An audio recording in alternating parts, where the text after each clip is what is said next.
moment to thank and welcome all my new subscribers, and to all my old subscribers, thank you so much for tuning into this video today.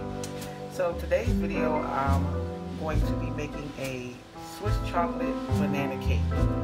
Now I am going to be cheating a little bit, so I will be using the Swiss chocolate by Duncan Hines. And the reason why I did not do this video from scratch, or do this recipe from scratch, is because I purchased some flour. It's not the self-rising flour, and I got a really big bag of it because I've been making a lot of homemade biscuits lately. But I got a really big bag of it, and I'm afraid that I don't want to buy another bag of flour, and I'm afraid that it won't rise to the potential or the level that I needed to because of the baking soda that I would have to put in it, and I'm not 100% on how much baking soda it would need to make the cake rise. Now I am, confident on when I make the biscuits how much baking powder it needs, but I don't know how much baking powder it would need to make this cake rise. So that's the reason why I'm not doing it from scratch. And not to mention, this is just easy. This is a great recipe for beginners. Anybody who don't know how to bake, this is going to be a great recipe. So let's get started. So the first thing you're going to need is 3 large eggs. So I'm just going to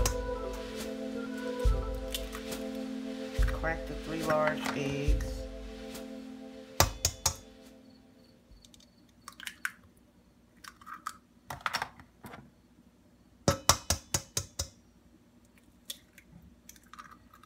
Into the bowl. And I like to give it a stir because I want to make sure that my eggs are being incorporated into my mixture. So I'm going to stir my eggs in first.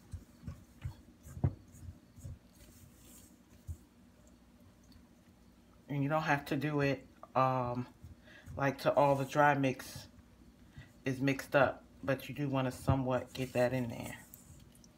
And the next thing I'm going to do is my oil. Now I know the recipe calls for 1 cup of water and 1/2 cup of vegetable oil, but to me that gives the cake a box taste. I can't quite explain it.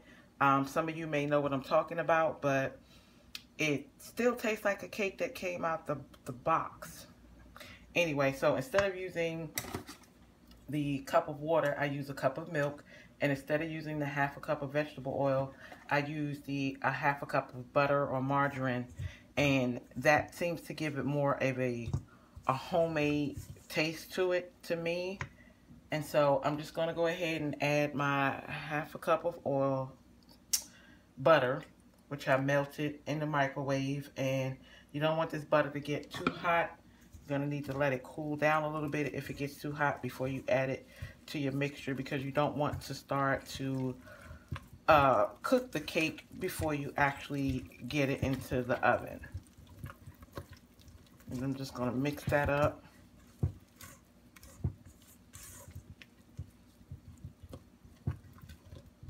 Okay, and so right now your mixture should be kind of looking like this. That should be the consistency. That's my oven. It's finally preheated.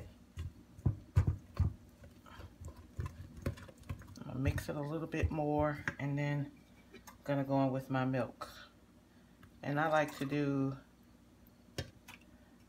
maybe like a 1/2 cup at a time, and then mix it in, because if not, you get that splashing and going on from the mixture and the milk, and you don't want to get milk splashed in your face. So I mix it like this.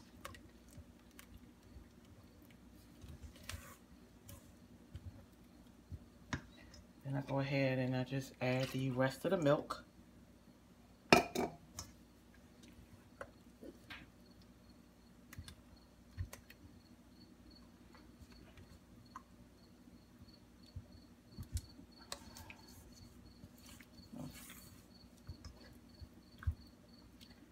Okay, and now that that's mixed up a little bit, it's not mixed up a whole lot, I'm gonna go ahead and bring this bowl over to where my mixer is, because my mixer is over there. I'm gonna see if this outlet will work, but sometimes because these outlets are so new, it's hard to get the plug in here. Now I've gotten the plug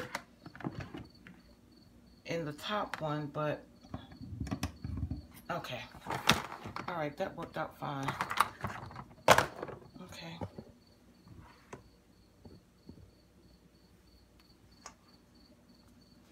Okay, so I use this mixer right here. It's the one that you just put the little attachment on. I used to use the one with the double blades on them, or the double things on them, but it made such a mess. I found that just pulsating this a few quick times was a lot easier. So this thing is pretty noisy, so I'm gonna see if I can do it and without it making so much noise.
Okay, so I think it's mixed up. I hope y'all didn't see that, but I'm so sure you did. Anyway, I have it mixed up. And now what I'm going to do is just go back through my bowl and make sure it's nice and smooth. Okay, and then what I'm going to do is, because I have, this is the banana mixture here. This is 3 ripened bananas that I just mashed up with this thing here. Okay, and now I'm going to add two more eggs to this banana mixture.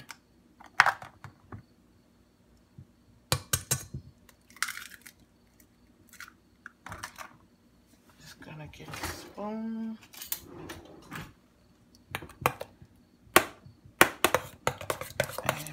This up.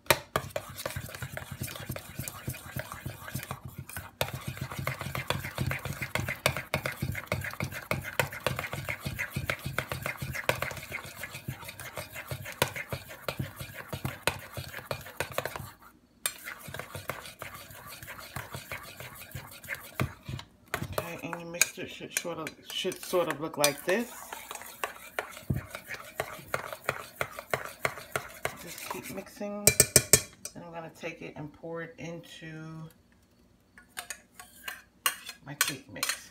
And the reason why I did it this way is because you want your cake mix to be mixed thoroughly. You want your cake mix to mix thoroughly before you go adding any ingredients in it, any kind of fruit or anything like that. Because if you mix it all together at once, some spots might not get mixed up very well, and then you'll have pockets, you know, or dry spots in your food because you didn't mix your batter up first. That's just my personal preference. You don't have to do it like that. You can take everything and just throw it all in here at once if you want to and make your batter that way. Okay, so when you're done, Your batter should look a little bit like this. Yes, this is a little loose, but it has that fruit in it, and that fruit is going to help make it bond together. Okay, I'm just going to give it a little bit of mix with the mixer again. Just so I make sure that the egg is incorporated into the mixture.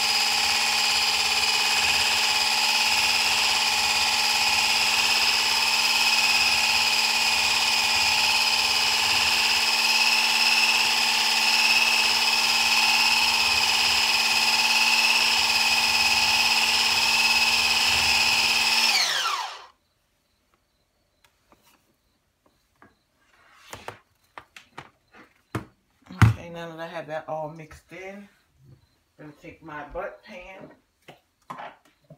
I'm going to spray it off camera.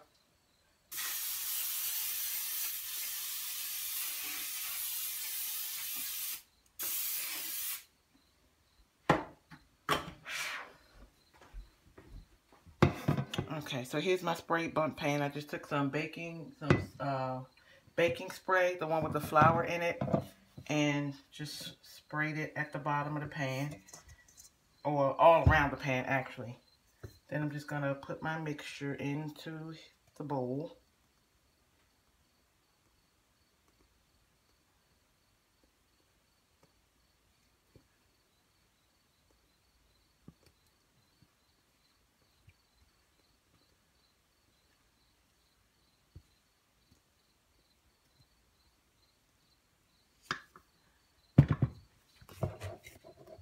Okay, and that's what it looks like. And then I'm just gonna put this in the oven and let this cook for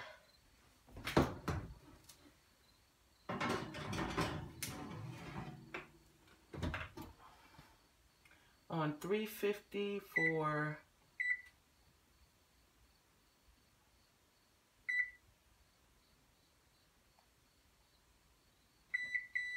on 350 for 55 minutes. So it's gonna kind of be like a pound cake, kind of, I guess. That's the texture that I'm going for. We'll see. All right, guys.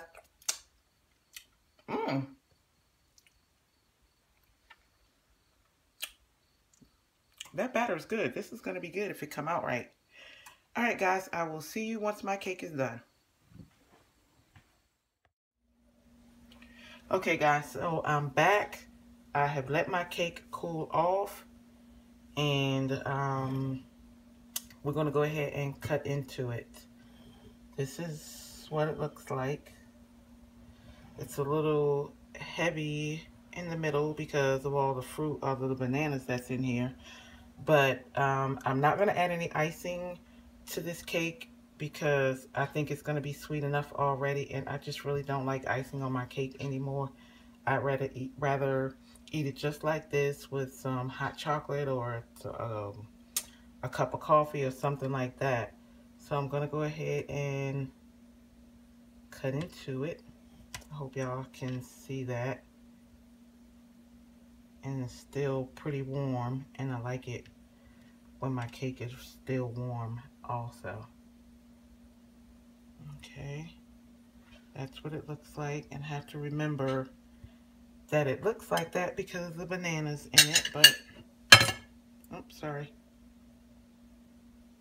This probably could have used some nuts. Now that I think about it, some nuts probably would have went perfect in here, like some walnuts or something.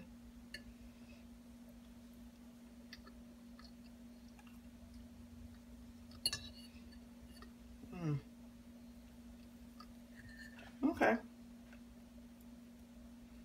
I don't know if y'all can hear me chewing on camera.